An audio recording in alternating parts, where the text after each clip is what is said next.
Have you found that fibromyalgia is a progressive disorder or disease? Yeah, you know, so the question is it progressive? We've seen a lot of indicators that the answer to that is yes. We don't know why, we don't know what the triggers are, but we do know at a certain point in time, just about by and large for everybody that I've spoken with, they can notice subtle changes here and there. There are an awful lot of people, and certainly not everybody, just because of the timing of when we see them, that can say in the last 12 months, sometimes the term is spiraling out of control. So a lot of times people will gradually, their conditions will get worse, their symptoms will get worse. And there comes a time with a lot of them that it just very, very rapidly, they deteriorate in so many ways. We don't know why that is, but there's a lot of speculation. So we could talk about why we think those things happen. At some point, like with any system in our body, when it's taxed over and over and over and over at a time, those guys with the hard hats, you know, first they're on lunch break, and then they say, you know what, I'm just going to go home. And some of those things stop functioning. The body gets toxic. You know, the other thing just to recognize is that, and we don't think of it this way because, you know, I think as human beings we have this super being complex. We think that we're all knowing, all knowledgeable, but the long and the short of it, we're still kind of a really primitive entity. As it relates to the planet, we really haven't been here that long, and there's not been a time in our existence as a species that our bodies have been subject to the rapid change of elements that we're in contact with. You know, 1,000 years ago, 2,000 years ago, human beings lived in the same area that they were born. Most of them never traveled 50 miles in any direction. All of the things that they came in contact with, that their ancestors came in contact, whether that be trees, plants, flowers, whatever it is, their bodies they didn't have allergies. They didn't get sick like we do. They didn't have allergies to plants because over time, after generation after generation after generation, what would happen to those allergies? The body figured out a way not to have the reaction to it. All right? So that's just a kind of an example. Today, well, our generations and the generations today, nobody grows up and lives in the neighborhood that they were born in, for the most part. I mean, many of you probably grew up in the neighborhood, in a particular neighborhood, and didn't move too far from that. But your kids and their kids are flying and living in Japan and in Europe, and not only that, but all of the things that are in the air that used to just be here are now traveling around this globe, and we're getting all types of things in our food. Our bodies don't necessarily know how to get rid of them. They cause havoc with a lot of our systems. So, again, why we deteriorate very, very quickly, some people, we don't know. But those are probably some indicators. The other question that we don't know, but we have some understandings on it, and or some reasons why we think this is the case, that women, by and large, over 90% of people with this condition are women. Now, why is that? Men's chemistry, female chemistry, different. So back to heredity, is it male and female, or is it heritage? We don't have those answers really, really clearly. Other questions? Is it usually accompanied, it seems like, by rheumatoid arthritis or osteoarthritis? One more time with the question. Isn't it usually accompanied by some type of like arthritis? Seems like most people I know have like rheumatoid or osteo. I don't know. Yeah, it sometimes is. It sometimes is. You oftentimes find people who have some of those challenges, and we see a lot of things. You know, there's a lot going on with all of our bodies.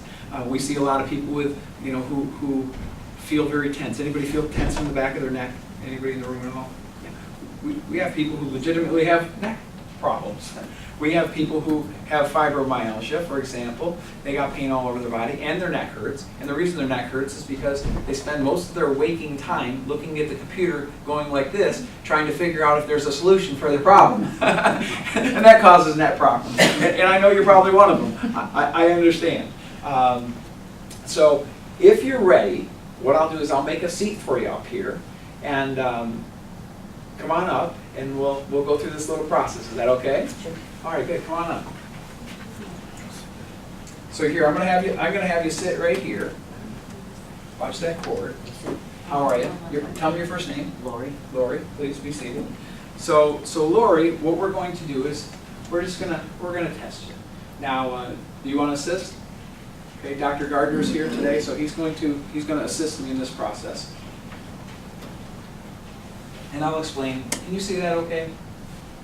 All right, so what we're going to do is, as Dr. Gardner presses on these various locations on your body, you're just going to very, very simply indicate 0 for no pain, 1 for slight, 2 for moderate, 3 for significant, 4 for severe, and 5 for excruciating. Well, I do Now- have a back problem, so I'm maybe on a neural stimulator. Okay.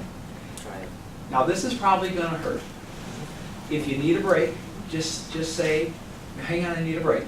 And as we move along, we'll catalog those scores. So 1 second, please. Could you, Mr. Taft?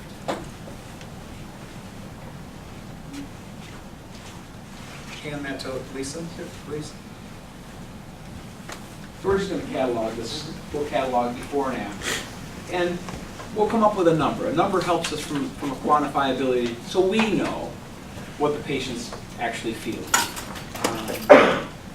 Outside the number, we'll hear from the patient if she feels some change and what that change is. So Lisa, you let me know when you're ready on 1, and we'll go. All right. All right, doctor, on 1. Okay, here we go. Ready? We'll start up here at point number 1. A little pressure right here. You tell me 0, none, 1, slight, 2. Give us the number, not the word. Okay. Okay. Number? Oh, 4. Number 4? I thought you were saying just. Yep. Number? 5. 5? 5. Okay.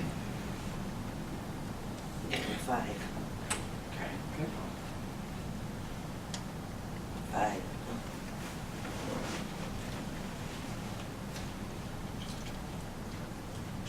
4. 4? 4. 4? Inside me. Push right here. 4. 5. 4 and 5? Okay. Okay.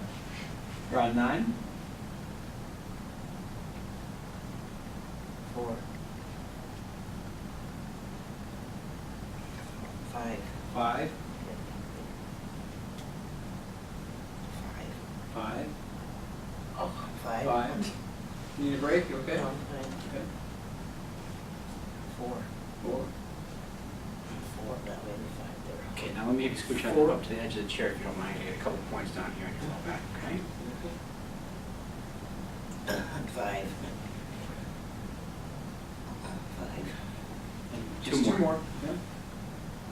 Yeah. 5. Yeah. Very light pressure. Well, that side of it. 5. Okay. Hypertension. All right. Yeah. Okay. All right. So. Here's the best part. When we redo this, I'm going to actually push harder. Yeah. But you know what? It's a big change. I hope pretty so.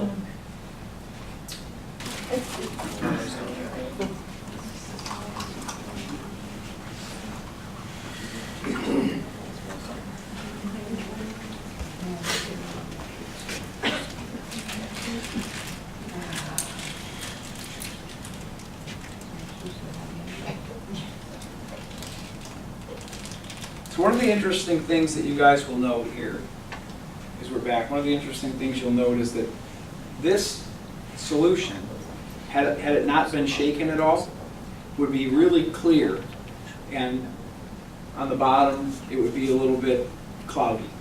And the reason is that you have to shake it. You have to shake the bottle. Like with anything that is all natural, that is that is extracted or otherwise. You have to shake it, whether it's orange juice, real orange juice, what do you have to do? Snapple, which I think their tagline is the greatest stuff on earth, is that them? You have to shake it. There are no synthetics in this, which is the reason why it works. So the first thing that we'll do is get a couple fresh bottles. We'll pour some water. Natural water, we won't do the worm trick. I promise. So the first thing that we're going to do is I'm gonna in a moment, I'm just going to take this little dropper. I'm going to take a couple drops like so, and I'm going to put them, probably 4 drops, under her tongue. And I'm just going to rinse it down because it tastes a little bit like pickle juice. But with her, after we do the dropper, we're going to take 6 milliliters of this, which is 1, 2, 3, 4, 5, and 6. All right, now I'm going to ask you to hold this but not drink it yet. Just hold that. All right, so what I'm going to do is simply I'm going to take 2 drops, put it under her tongue. She's going to drink that, and we're going to wait, if somebody can run a timer, 5 to 7 minutes, and we're going to test her again. You ready? All right. Can you tip your head back okay? All right. Okay. Right under the tongue. Excellent. 1 and 2. Okay, and just drink that down. Why under the tongue? It's a good question. Under the tongue. So when you put something under your tongue, it absorbs much, much quicker. As you said, I'll hold that for you. And I want you to think about what we talked about with the little ball and the receptors and the stars and those types of things. What's happening right now, Lori, right? So what's happening with Lori right now is those things are going under her tongue. It's being brought into the body. The body is now saying, this is interesting. There's something new here. What is that? A light bulb goes off, and the body says, I've been looking for you. I've been looking for you. And now I know what you look like. I've been deprived of you, and now I know what you look like. I figure out, there's the star, the receptors start to receive it. Now she drinks that down, we put more into her body, and the body knows what it looks like, it knows what it's looking for, and it knows what to do with it. So in the next, maybe a minute or so, nothing will change. And we're hoping that some things will change, and if some things do, here's some of the things that you'll notice, maybe in the next 30 seconds. And some, all of, none of these things. One would be that you may feel tingling in your hands and feet, hands or feet. You may feel this, a lot of people describe this wash over their body, like a wash over their body. You might feel a very mellowing feeling. You may feel pain going around your body, like sensors like going off in your body. That'd be another thing. You might get particularly tired. You might feel in the next maybe 2 minutes that you could take a really big nap. Some people are like, can I just lay my head on the table? But that won't last particularly long. And if any of those or anything else is happening, we want to just describe what you're feeling. I had one woman say to me, she says, I kind of feel like, after you had that second glass of wine. and so you kind of get that feeling. And it's this really mellowing and relaxing feeling. So maybe a minute or so. Anything going on now? Okay. Yeah, aware of. Good. So we'll just wait. And if anything, if I'm talking and you want to say something, just hit me.